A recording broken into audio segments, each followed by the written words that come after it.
नमस्ते दोस्तों, स्वागत है आपका हमारे चैनल पर। आज हम आपको एक रोमांचक सफर पर लेकर चलने वाले हैं। हम जा रहे हैं दक्षिण भारत के शहर चेन्नई से मध्य प्रदेश के पवित्र नगर उज्जैन, और हमारी यात्रा होगी रात की फ्लाइट से इंदौर के रास्ते। तो चलिए, हम आपको दिखाते हैं कि कैसे आप एक बेहतरीन और आरामदायक सफर प्लान कर सकते हैं और साथ ही उज्जैन के कुछ खास नज़ारों से भी रूबरू कराएं। काल भैरव मंदिर मध्य प्रदेश के उज्जैन शहर में स्थित एक प्राचीन और प्रसिद्ध मंदिर है। यह मंदिर भगवान काल भैरव को समर्पित है, जो शिव जी के एक उग्र और रौद्र रूप माने जाते हैं। काल भैरव को समय, मृत्यु और संहार के देवता के रूप में जाना जाता है और उन्हें तंत्र साधना और शक्ति के उपासक विशेष रूप से पूजते हैं।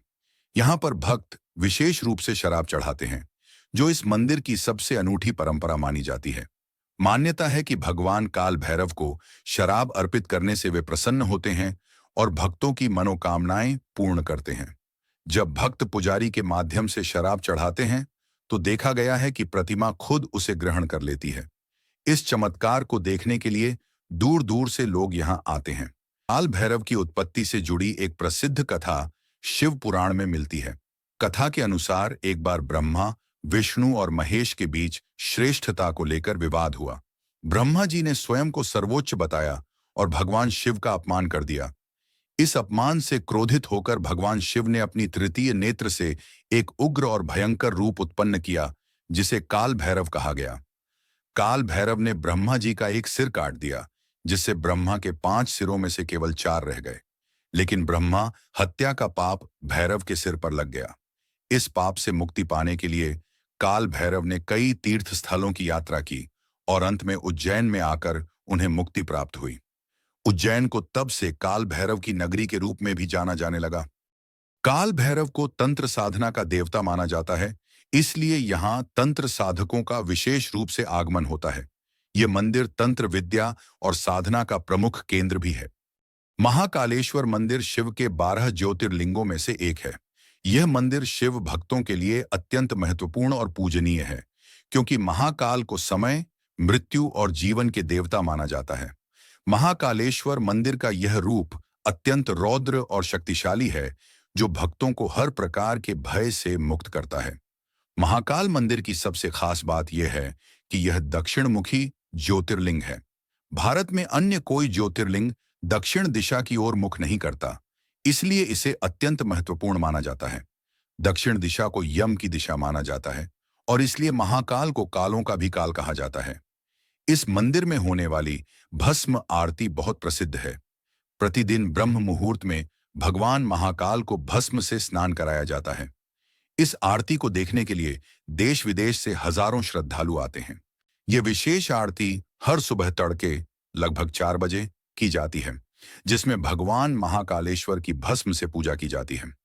भस्म आरती का महत्व अत्यधिक है, क्योंकि यह मृत्यु और पुनर्जन्म के चक्र को दर्शाती है।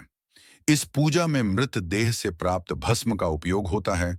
हालांकि अब यह परंपरा बदल गई है और भस्म सामान्य रूप से तैयार की जाती है। भस्म आरती के दौरान श्रद्धालु बड़ी संख्या में उपस्थित होते हैं और इसके दर्शन करना अपने आप में एक अनूठा और दिव्य अनुभव माना जाता है।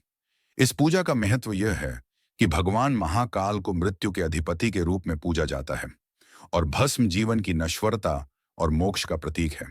महाकालेश्वर की उत्पत्ति से जुड़ी एक प्रसिद्ध कथा स्कंद पुराण, शिव पुराण और अन्य पुराणों में मिलती है। कथा के अनुसार प्राचीन समय में उज्जैन, अवंतिका में चंद्रसेन नामक राजा राज करते थे, जो भगवान शिव के परम भक्त थे। उनके राज्य में एक ब्राह्मण वेद प्रिय अपनी भक्ति और साधना से भगवान शिव की पूजा किया करता था। एक दिन उज्जैन पर दुष्ट राक्षसों ने आक्रमण कर दिया, जिससे राजा और प्रजा दोनों त्रस्त हो गए। तभी भगवान शिव ने ब्राह्मण की भक्ति से प्रसन्न होकर स्वयं महाकाल के रूप में प्रकट होकर उन दुष्ट राक्षसों का संहार किया और राज्य की रक्षा की। इसके बाद भगवान शिव ने महाकालेश्वर के रूप में वहां वास करने का आशीर्वाद दिया और तभी से यह स्थान भगवान महाकाल का स्थायी निवास बन गया। हरसिद्धि माता मंदिर उज्जैन, मध्य प्रदेश में स्थित एक अत्यंत प्राचीन और पवित्र मंदिर है, जो शक्ति की देवी हरसिद्धि माता को समर्पित है। हरसिद्धि माता को देवी शक्ति का रूप माना जाता है और उन्हें विभिन्न नामों से जाना जाता है, जैसे अन्नपूर्णा और कालिका। इस मंदिर में माता को विशेष रूप से शक्ति की देवी के रूप में पूजा जाता है, जो अपने भक्तों की सभी बाधाओं और कष्टों को हर लेती हैं। इसलिए उन्हें हरसिद्धि कहा जाता है, जिसका अर्थ है जो सभी सिद्धियों को प्राप्त करने में सहायता करती हैं। हर सिद्धि माता का इतिहास और पौराणिक कथा मुख्य रूप से देवी सती और भगवान शिव से जुड़ी है। कथा के अनुसार देवी सती ने अपने पिता दक्ष के यज्ञ में आत्मदाह किया था, जिससे भगवान शिव अत्यंत क्रोधित हो गए थे। अपनी पत्नी सती के शरीर को लेकर भगवान शिव तांडव करने लगे, जिससे संपूर्ण सृष्टि का संतुलन बिगड़ने लगा। इस स्थिति को नियंत्रित करने के लिए भगवान विष्णु ने अपने सुदर्शन चक्र से देवी सती के शरीर के टुकड़े कर दिए, जो पृथ्वी के विभिन्न स्थानों पर गिर गए। इन स्थानों को शक्तिपीठ के नाम से जाना जाता है, और हरसिद्धि माता मंदिर भी एक शक्तिपीठ है, जहां सती का अंग गिरा था। कहा जाता है कि यहाँ पर देवी सती की कोहनी गिरी थी, और इसी कारण से यह स्थल अत्यधिक पवित्र माना जाता है। गढ़कालिका माता के मंदिर से जुड़ी कई पौराणिक कथाएं हैं, जिनमें से एक प्रमुख कथा महाकवि कालिदास से जुड़ी हुई है। कहा जाता है कि कालिदास, जो संस्कृत साहित्य के महान कवि थे, इस मंदिर में देवी गढ़कालिका की पूजा करते थे। ये वही स्थान माना जाता है जहां देवी की कृपा से कालिदास को अपनी अद्भुत काव्य प्रतिभा प्राप्त हुई थी। प्राचीन कथा के अनुसार कालिदास शुरू में बहुत ही साधारण और अशिक्षित थे। उन्हें उनकी बुद्धिमत्ता का उपहास उड़ाते हुए एक बार उनकी पत्नी ने अपमानित कर दिया था। अपमानित और दुखी कालिदास ने उज्जैन के गढ़कालिका माता मंदिर में जाकर देवी की कठोर साधना शुरू की। संदीपनी आश्रम उज्जैन का एक महत्वपूर्ण धार्मिक और ऐतिहासिक स्थल है। ये वही स्थान है जहां भगवान श्री कृष्ण, उनके भाई बलराम और उनके मित्र सुदामा ने गुरु संदीपनी से शिक्षा ग्रहण की थी। ये आश्रम न केवल श्री कृष्ण के शिक्षा स्थल के रूप में प्रसिद्ध है, बल्कि यह भारत की प्राचीन गुरुकुल परंपरा का भी प्रतीक है। गुरु संदीपनी ने भगवान कृष्ण को शस्त्र, शास्त्र और जीवन के विविध ज्ञान की शिक्षा दी थी। संदीपनी आश्रम में एक विशाल सरस्वती कुंड भी है, जिसे प्राचीन समय में भगवान श्री कृष्ण द्वारा अपने गुरु को गुरु दक्षिणा के रूप में दिया गया था। यह स्थल श्रद्धालुओं के लिए असीम श्रद्धा का केंद्र है। उज्जैन का शनि मंदिर भगवान शनि को समर्पित है, जो नवग्रहों में से एक ग्रह और कर्मफल दाता माने जाते हैं। शनि देव को न्याय के देवता कहा जाता है, जो मनुष्यों को उनके कर्मों के आधार पर फल देते हैं। उज्जैन का शनि मंदिर उन चुनिंदा स्थानों में से एक है जहां शनि देव की पूजा विशेष रूप से की जाती है। एक बार महर्षि कश्यप के पुत्र चिंतामणि ऋषि घोर तपस्या में लीन थे। उनकी तपस्या से प्रभावित होकर भगवान गणेश प्रकट हुए और उन्होंने ऋषि को वरदान दिया कि उनके नाम से इस स्थान पर एक मंदिर बनेगा, जहां जो भी भक्त सच्ची श्रद्धा से उनकी पूजा करेगा, उसकी सभी चिंताएं दूर होंगी। तभी से इस मंदिर का नाम चिंतामणि गणेश पड़ा।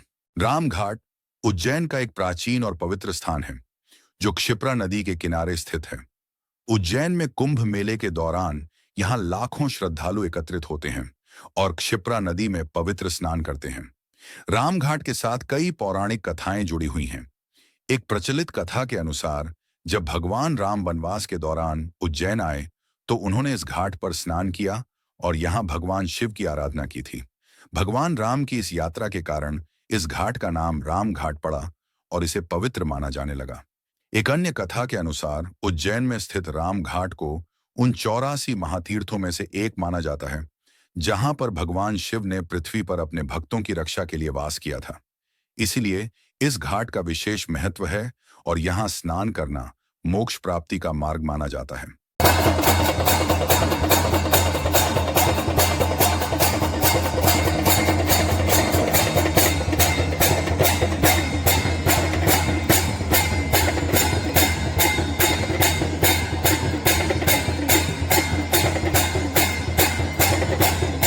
तो दोस्तों, हमने उज्जैन की इस पवित्र यात्रा में महाकालेश्वर ज्योतिर्लिंग के दर्शन किए और साथ ही अन्य महत्वपूर्ण मंदिरों की दिव्यता को भी महसूस किया।